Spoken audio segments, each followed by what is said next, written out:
कार्रवाई करे। ईशान त्यागी हमारे साथ मौजूद है, कांग्रेस के प्रवक्ता। ईशान साहब, अब तक तो आप बैठकर चाय पी रहे थे, अब तक तो बैठकर आप खाना खा रहे थे, अब तक तब आप भारतीय जनता पार्टी के खिलाफ रणनीति तय कर रहे थे, लेकिन अचानक से आपको क्या याद आ गया? अचानक से आपको क्या हो गया? अचानक से आपकी नींद, कुंभकर्णी नींद खुली है कि आपको अरविंद केजरीवाल फर्जीवाल नजर आने लगे, अरविंद केजरीवाल आपको राष्ट्र विरोधी नजर आने लगे? ऐसा क्या हो गया?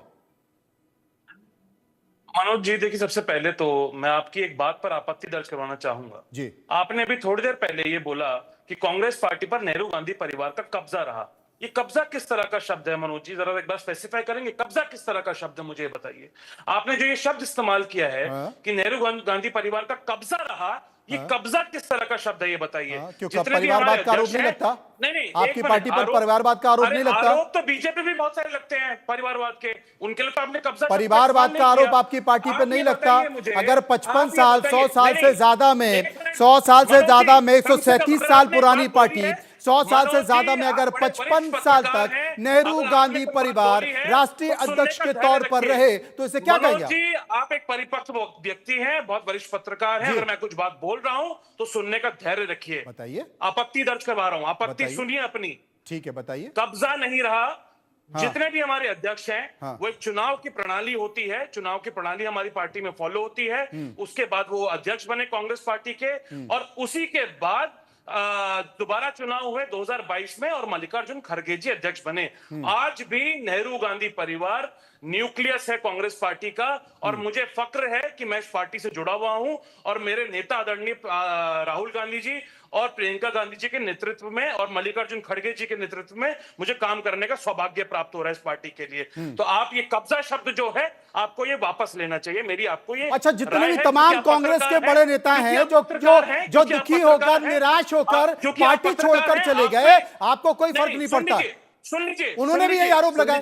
सुन लीजिए, आप गोलपोस्ट मत, वो भी यही आरोप लगा रहे हैं। जनार्दन द्विवेदी जैसे नेता, ज्योतिरादित्य सिंधिया जैसे नेता, मिलिंद देवड़ा जैसे नेता, तमाम बड़े नेता नाराज होकर चले गए, वो भी यही आरोप लगा रहे हैं। सुरेश पचौरी जैसे नेता जो कि कांग्रेस के वफादार माने जाते हैं, 10 जनपद के वफादार माने जाते हैं, वो भी यही आरोप लगाते हैं। हिमांशु जी, अगर मैं कुछ बोल रहा हूं तो उसको सुनने का धैर्य रखिए। अरे तो और कितना सुनेंगे? बोलते रहेंगे क्या? भाग्य मत, बोलते रहेंगे क्या? भाग्य मत, भाग्य मत। भाग कौन रहा है? प्लीज भाग कौन रहा है? आप मत भागना, आप मत भागना, आप बैठे रहना। कब्जा जैसे शब्द है, आप बैठे रहना। अगर तमाम कांग्रेस के बड़े नेताओं ने अगर तमाम कांग्रेस के बड़े नेताओं ने ये आरोप लगाया गांधी परिवार पर, आरोप लगाया कि साहब गांधी परिवार का व्यक्ति ही राष्ट्रीय अध्यक्ष क्यों होगा, तो फिर वो सब गलत थे, छोड़ के चले गए, छोड़ के चले गए। मैंने अभी नक्शा दिखाया आपको भारत का नक्शा दिखाया, आपको भारत का नक्शा दिखाया। कांग्रेस सिमट जाएगी पर आपकी नीतियां नहीं सिमटेंगी। मनोज जी पत्रकार निष्पक्ष होते हैं, और उनपे कब्जा जैसा शब्द जो है वो शोभा नहीं देता।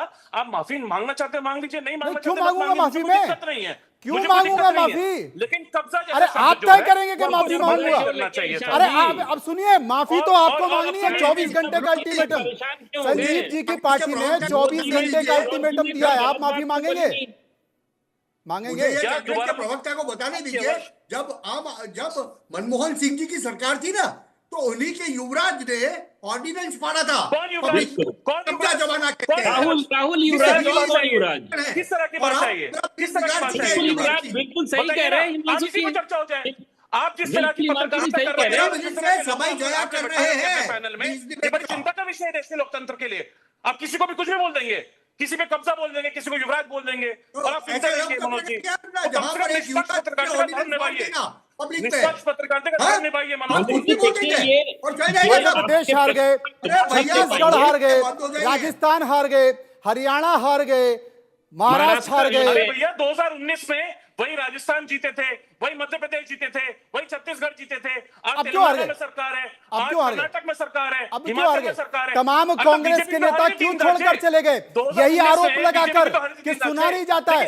हेमंत विश्व शर्मा ने क्या कहा था कि मैं मिलने गया था, लेकिन मुझसे मिलने करने की बजाय, मुझसे मिलने की जगह, मुझसे बात करने की जगह राहुल गांधी अपने कुत्ते को बिस्किट खिला रहे थे। यही कहा था ना। नहीं देखिए, अगर कोई व्यक्ति प्रवक्ता बीजेपी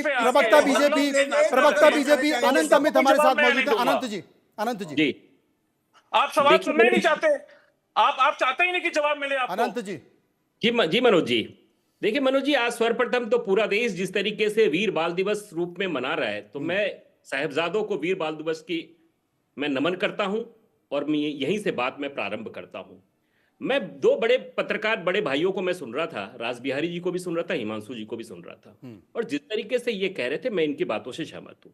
मैं आपके प्रवक्ता को भी सुन रहा था और कांग्रेस के प्रवक्ता को भी सुन रहा था। कांग्रेस के प्रवक्ता तो ऐसे कह रहे हैं जैसे कि पता नहीं इनको आपने कौन सा शब्द कह दिया, ये बेचैन भारत क्यों हो गए मुझे पता नहीं चल रहा है। अब देखिए, इनके साथ दिक्कत यह है मनोज जी कि 2014 और 2019 के लोकसभा चुनाव में इनके पास ओपोजिशन में बैठने की भी इनकी क्षमता नहीं थी। आज तो दो आंकड़े पे आ गए, 99 के आसपास आ गए 2024 में।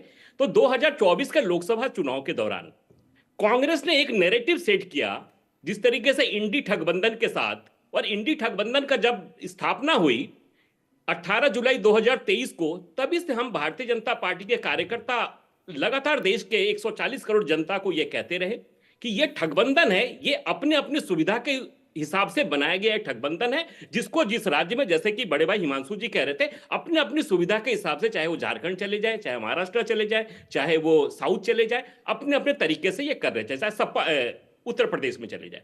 अब आपने देखा होगा कि जम्मू कश्मीर के चुनाव में सपा का युवराज चुनाव लड़ने जाता है और उसको 0.2% वोट भी नहीं मिलता है, और वो किसका गठबंधन है? इंडी का गठबंधन है। अब झारखंड में चले जाते हैं, महाराष्ट्र में चले जाते हैं, तमाम जगह जाके चुनाव लड़ते हैं।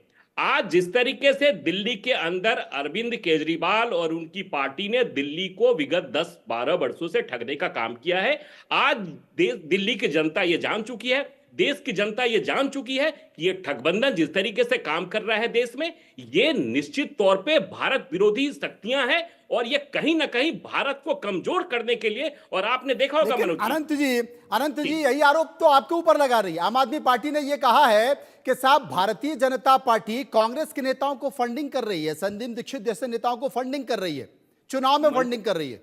मनोज जी, भारतीय जनता पार्टी जिस दिन चुनाव खत्म होता है उसी दिन से चुनाव प्रक्रिया में लग जाती है। हमारा पूरा 5 साल का यह होमवर्क रहता है, और हम किसी को क्यों फंड करने जाए? आज हमारा कार्यकर्ता दिल्ली में एक एक कार्यकर्ता चुनाव के लिए विगत 5 वर्षों से लगा हुआ है, तो हमें फंड करने की जरूरत नहीं है। संजीव कुछ बोलना चाहते हैं, संजीव कुछ बोलना चाहते हैं। की जरूरत है कि जिस तरीके से गठबंधन करके राज्य को बर्बाद करने का काम किया है, हम राज्य को बचाने का चुनाव लड़ रहे हैं। ये चुनाव अस्तित्व की लड़ाई लड़ रही है भारतीय जनता पार्टी, और राज्य की जनता को कैसे बचाना है और दिल्ली को कैसे बचाना है, क्योंकि दिल्ली देश की राजधानी है, और राजधानी को बचाने का ये बीड़ा भारतीय जनता पार्टी ने उठाया है, और आगामी चुनाव में आपको संजीव कौशिक कुछ बोल रहे हैं।